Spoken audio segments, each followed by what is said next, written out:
Ein li Eretz Acheret. I have no other country. These words were emblazoned on the side of a building along the side of the Ayalon freeway as we were driving from Ben Gurion Airport to our friends in Herzliya. This past June, my family had the opportunity to spend almost a month in Israel, visiting friends, traveling, exploring, eating, meeting new people, and bearing witness to both the beauty and the pain of a country that for so many is their only country. Ein li Eretz Acheret. I have no other country is actually the title and the opening line of a well-known Israeli song written by Ehud Manor and Corinne Alal. This song is a timeless reflection on both the complexity of living in Israel and a single essential truth for so many. They have no other country. The translation reads, Ein li Eretz Acheret. I have no other country. Even if my land is aflame, just a word in Hebrew pierces my veins and my soul. With a painful body, with a hungry heart, here is my home. I will not stay silent because my country changed her face. I will not give up reminding her and sing in her ears until she will open her eyes. This is how I feel.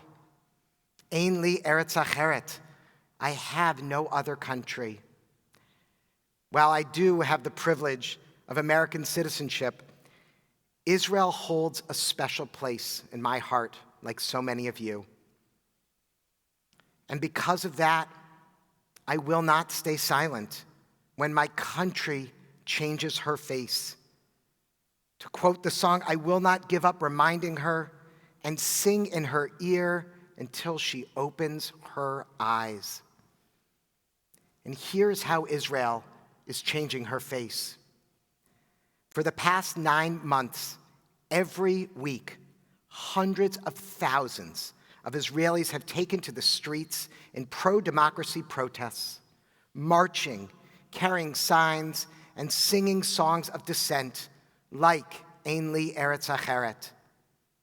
Israelis of all walks of life are protesting the unprecedented move by the current ruling coalition to decimate the power of the Israeli Supreme Court. They are doing this in order to make sweeping reforms without any opposition. In the United States, we have 3 branches of government: executive, legislative, and judiciary, and they all have checks and balances on one another. We also have a constitution that guarantees this. In Israel, however, they have 2 branches of government, kind of like a parliament in Europe, and no constitution, but instead just a set of basic laws. The executive and legislative branches are combined, so the Speaker of the House, so to speak, becomes Prime Minister. Therefore, the only check on the Prime Minister and his power and his party who control the Knesset is the Israeli Supreme Court. This current coalition was elected by the slimmest majority after 4 failed elections in 4 years and is composed of some of the most radical Israelis. People like Finance Minister Bezalel Smotrich and the Minister of National Security Itamar Ben-Gvir. Ben-Gvir until recently had a picture of the Jewish terrorist Baruch Goldstein on his wall, glorifying the murder of innocent Palestinians. Despite pressure from America and their own citizens, under this leadership, this government has passed a law severely weakening the Supreme Court's check on their power. Without those checks and balances, the current government has made clear the type of agenda that they hope to pass, an agenda anathema to our Reformed Jewish values, an agenda which includes limiting aliyah, emigration to Israel, to only those deemed Jewish by the Haredi, the ultra-Orthodox. This agenda includes demolishing LGBTQ plus rights like same-sex adoption. And this agenda includes supporting illegal settlements and vigilante violence against Palestinians. During our trip to Israel, while staying in Jerusalem for Shabbat, our friend, Rabbi Tamir Nir, from Congregation Achva B'Kerem, our partner congregation, took our family for a hike. As we were driving through a historically secular neighborhood, I was surprised to see quite a number of Haredi, ultra-Orthodox men walking in the middle of the street, cursing at drivers like us, shouting, "Shabbos, Shabbos!" as if to rebuke us for driving on Shabbat. My 9-year-old Josephine asked, "What were they saying?" I said, I think they were just, wishing us a happy Shabbat. And so my kids, being as friendly as they are, rolled down their windows and yelled right back, "Shabbat Shalom!" While this is a cute story, the very real threat of religious coercion by the Haredi is frightening. After waiting decades, a new light rail recently opened in Tel Aviv. Only one problem: it's not open on Shabbat. The vast majority of residents of Tel Aviv are secular and would happily use public transportation on Shabbat. However, the Haredi have a disproportionate amount of power in this current government and are seeking to turn Israel into a theocracy. Haredi politicians have signaled their desire to remove protections for women, the queer community, and so many more that do not fit that strict definition of Jewish according to their fundamentalist interpretation. We spent time on this trip with my wife's cousin, who lives a happy life as an out gay man in Tel Aviv. When I asked him if he was worried about the judicial overhaul, he said, "Don't worry, Eli. I live in Tel Aviv. They'll never change Tel Aviv." I only wish that were true. For all the secular and progressive Jews in Israel, for Israeli women, for the queer community, Ein li Eretz Acheret, they have no other land. One of our last days in Jerusalem, Rabbi Nir took us for a tiyul, a hike, in Ein Gedi, beautiful nature preserve near the Dead Sea. On the way there, he had a little surprise for us: camels. Can't go to Israel without riding a camel, right? As we descended toward the Dead Sea through the West Bank, Rabbi Nir pulled off the side of the road where an impoverished Palestinian family had set up a small makeshift camel riding operation. Now, by makeshift, I mean there was one camel, a little bit of shade, and a couple souvenirs. Very simple. After a bit of obligatory negotiating, we settled on a price for the quick 5-minute ride. I asked Rabbi Nir if I could pay, and he said I already took care of it. He said he was happy to pay. He said to me, this is their livelihood. This is all they have. Israel's National Security Minister, Itamar Ben-Gvir, recently said in an interview, "My rights, the rights of my wife and my children to move around Judea and Samaria, the West Bank, is more important than the freedom of movement for Arabs." These words do not represent the majority of Israelis. These words do not represent Judaism. These are the words of a Jewish supremacist who believes that Jewish lives are more important than Arab lives. We'll read in the Torah tomorrow morning that all of humanity was created b'tselem Elohim, in the divine image. The Talmud goes on to comment that the first human beings were created alone, so that families would not quarrel with one another, boasting of their superior heritage.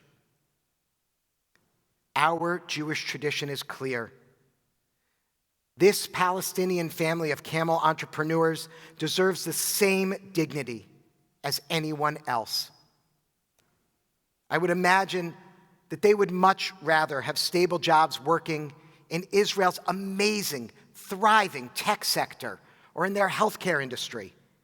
And yet, they're confined by laws that limit their movement and prevent them from seeking work in a country whose policies have already played a part in restricting Palestinian self-determination.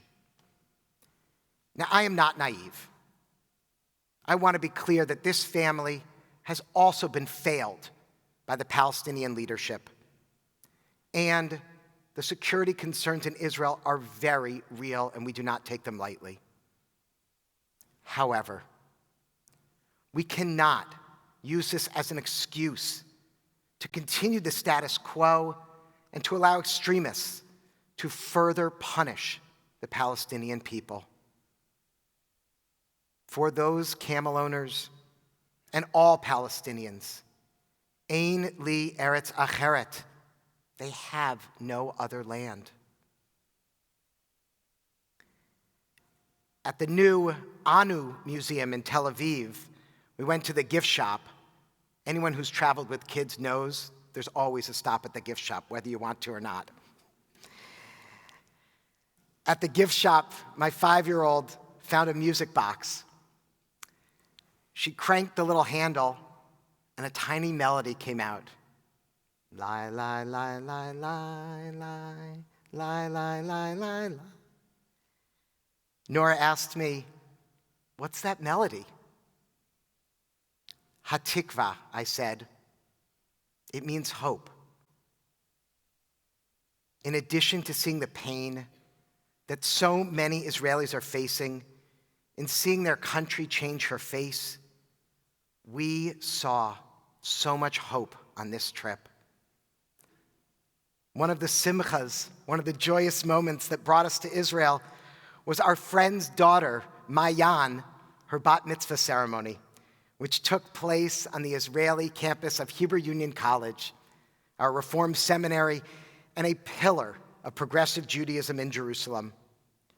Seeing this young, progressive Jewish woman take her place on the bima, taking her place in the chain of tradition, gave me hope for the future of Israel.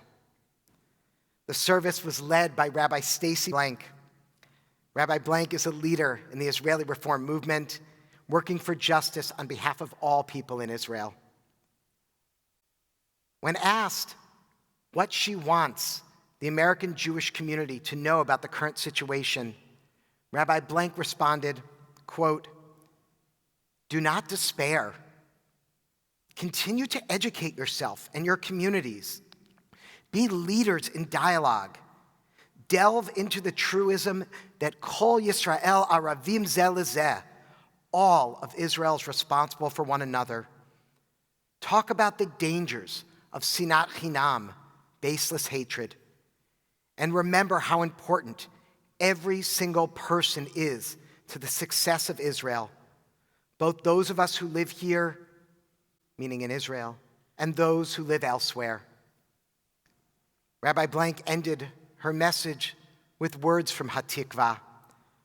Od lo avda tikvatenu. Our hope is not lost. For the bat mitzvah Mayan, for Rabbi Blank, Ein li Eretz Acheret, they have no other land. As the song reminds us, even when Israel's aflame, it is home. When our country changes her face, we will not give up. We will sing in her ears until she opens her eyes.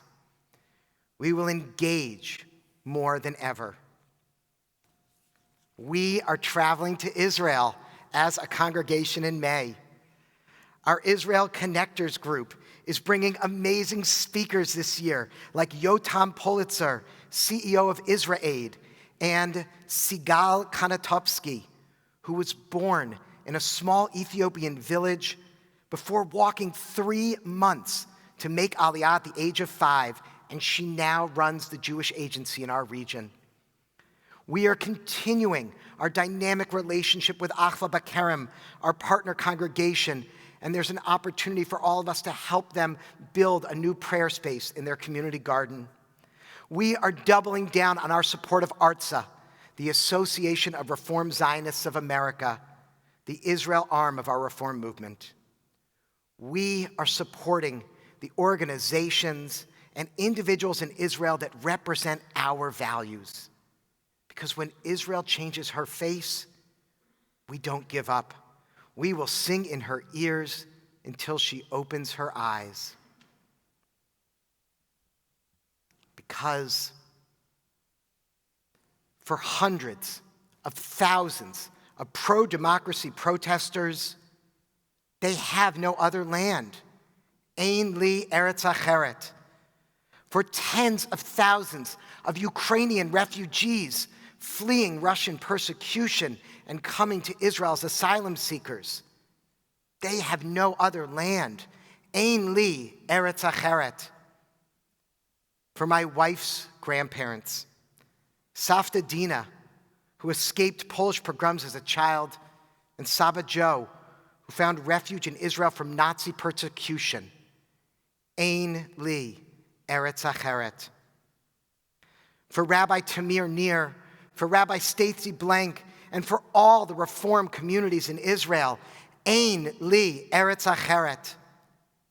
For the 5 million Palestinian people, Ein li Eretz Acheret. And for us, the entire Jewish people, those in the diaspora who cling to Israel as the heart that beats life into our global Jewish community. Ein li Eretz Acheret. We have no other country. Shabbat Shalom, Shana Tova.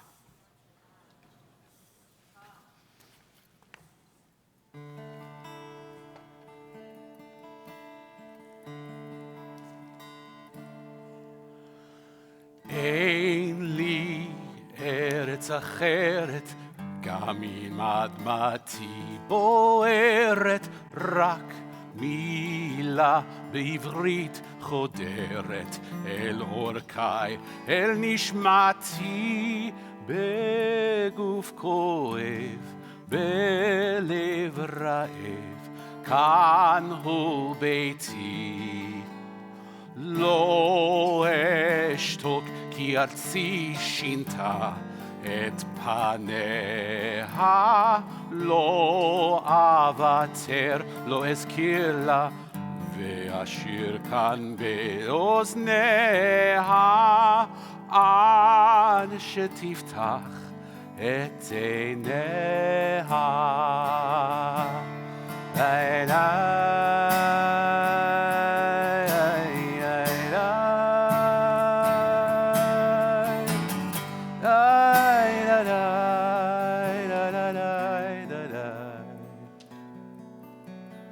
אין לי ארץ אחרת, גם אם אדמתי בוערת, רק מילה בעברית חודרת אל עורקיי, אל נשמתי, בגוף כואב, בלב רעב, כאן הוא ביתי.